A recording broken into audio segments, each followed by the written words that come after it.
so now we got the Lenox 18 TPI bimetal blade. Go ahead and start cutting on this. This is 3/4 inch mild steel.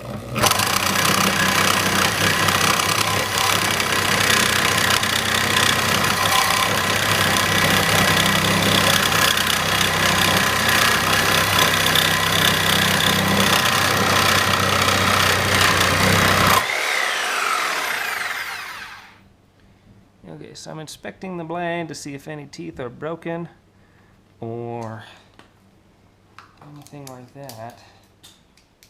Let's see what we got here. I am not seeing any broken teeth yet in there at all. So that held up just fine. I want to kind of note too, if you use a cutting paste or some kind of cutting lubricant when you're cutting steel with any of these, that's going to make your blade last a ton longer. Cutting lubricant, this is from TTP, and it's kind of sticky and gooey and waxy. I don't know, it really sticks on there better than an oil. You're going to get about twice the life out of your blade, or even more, maybe even more. So for your carbide ones and stuff like that, that may be a good idea. Or even these, if you want to get more life out of them. I just figured this is a real world video, and hardly anybody's going to ever take time to actually lubricate their blade while they're cutting stuff out in the field. So it is what it is, but we'll try the next one. All right, now for the fun stuff. This is the new carbide cutting edge carbide tipped blade from Diablo. We've seen it cut wood and nails in wood, and now let's just see what it does with this 3/4 inch steel.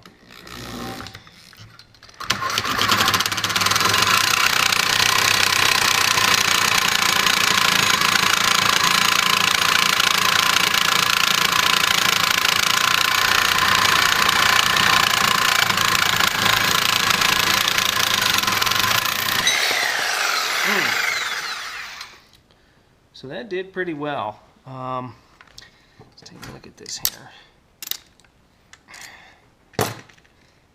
And I don't see any damage to any of the teeth anywhere, no chipping yet. And it seemed to cut through it pretty good. That felt really good and solid. Seemed like it cut through a little bit faster than the bimetal blades, actually. So we'll try the next one. Alright, so after doing all this testing, we really get to see what blades work on what and why. And you know, usually the brand doesn't really matter. There's you know, Diablo, Milwaukee, Lenox, they're all putting out a pretty good quality product for the most part. The only one that seemed to have the most advantages, like clearly an advantage, are the Milwaukee Axe, simply because of this tooth design. You can see it clearly beat.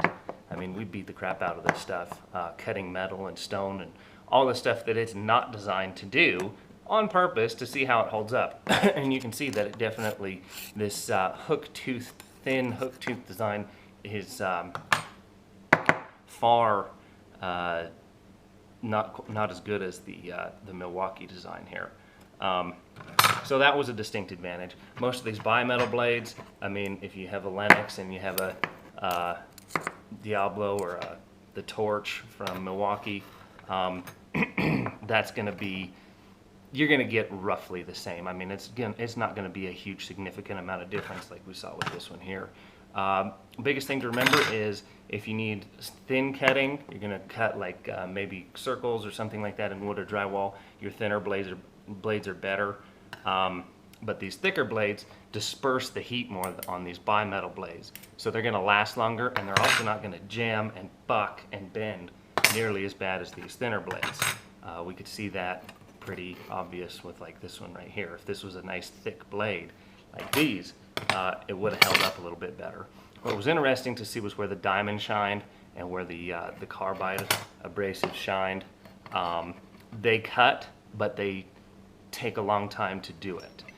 So it is nice to be able to, I would say it would be a good idea to have some of these in your toolkit. And the diamond took longer as well, but it was the only one to cut the actual hardest thing which was the drill bit at a 66 Rockwell hardness scale. That was the only thing that actually managed to cut that and cut it cleaner than anything else. When is that going to be an application for you? I don't know why you need to cut a drill bit in half or some steel that hard, but at least we know it does it. The new players in the game are the carbide tipped, and that's where I got to really see what happens here when I wanted to see what carbide did versus carbide, because these are both carbide, but this is a carbide tooth and this is a carbide grit. The carbide grit was obviously very slow, and I was super impressed by these blades. The only problem seemed to be that the carbide would break. That's carbide's only issue, is that it's extremely strong, extremely durable, super hard material. Its downfall is that it's brittle. It deals with the heat better than anything else. Any other kind of steel deals with the heat great. The heat doesn't really affect it and break it down like it does these bimetal blades. However, getting it on a product and getting it to where we can use it properly seems to be the issue. These blades would last longer because the carbide is a grit than these, and that seemed to be the main problem, is that the carbide would just shatter and shear off of there.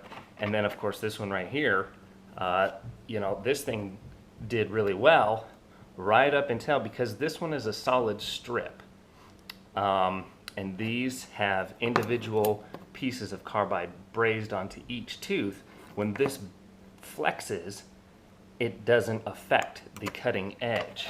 However, when this one flexed, when it got hot, you can see it got hot right here, then the metal backing it flexed. And when it flexed, because it's one solid piece of carbide with little teeth in it instead of the individual chunks, that's when this blade broke down and failed. So when you see this one at the store, keep that in mind. This blade will cut, but if you get any kind of binding or flexing, it's not going to hold up, and then the entire blade is going to be destroyed and you're not going to have anything to cut with. So Diablo's the only one that I know of right now that actually is infusing the carbide into their blades. And as far as I'm concerned, I mean, as of right now, I'm not buying any more bimetal blades whatsoever. At the end of the day, that's what's going to stay in my Sawzall, and that's what's going to stay in my bag. They come in different sizes. You can get the little ones, this here, all the way up to the big 9-inch ones right here. But they just do everything. It's the best all-around Sawzall blade that I could see. It's going to cut your cast iron. It's going to cut steel, mild. That was the other issue with the carbide grit, is that if you cut something softer like aluminum or even the mild steel, it begins to plug this up, and then it starts to generate heat, and then it's going to start breaking down the blade. That's not what you want to have happen. These were able to cut through that and not gum up, because there's a much larger space right here. Did the axe cut through wooded nails slightly faster? Yeah, it did. But you're going to have these and these if you want to use that. I can only see that these would be the best all-around blade for me, because they do everything well. I'm also going to keep some of these and the diamond ones just in case you get into something rough and maybe you break all the teeth off. At least you'll have something for backup. But if you have a diamond, if you got a carbide grit, and you got one of these carbide tooth blades, or a couple of them, you're gonna last a whole lot longer, and that should cut just about anything. I'm really not even gonna waste my money on bimetal blades anymore, simply because, unless I need to make a fine cut, I guess. But hopefully they'll go back to the drawing board on this one. That one did not seem to work out that well. And for what I saw today, as impressive as these were, you can bet that Milwaukee and Lenox are going to be coming out with something similar to this in the very near future. If I had any suggestions or if I could see anything done different, the way these started to break down was the carbide breaking off, and due to impact, because this is a very violent action. It's a very powerful machine, and it's a rough cut, gouge, I mean, rough and tumble, get it done type of thing.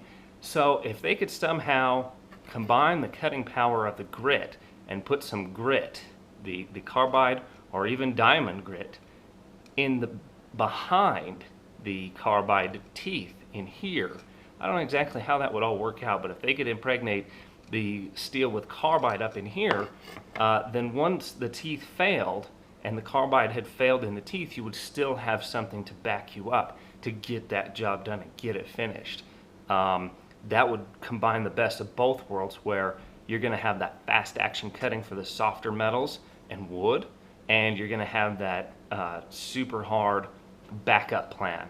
So I think there's still some evolving that needs to go on with these, and hopefully between the other two companies we'll be able to see that. But as far as I can tell right now, the best blade at the store is this one right here. That's what's going in my bag, and until I see something better, that's where I'm going to stand. So I hope that helps you guys. I hope that helps you pick something at the hardware store, and opened your mind to some other things that you know, we didn't really try before or haven't seen before. And if you got one of these, you can cut just about anything. That's what we found out. So thanks for watching, and stay tuned. We're going to do lots more tool reviews. We're going to do something similar to this with hole saws coming up soon.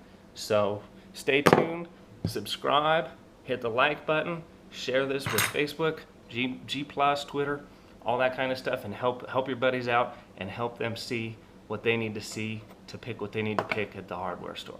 Thanks a lot.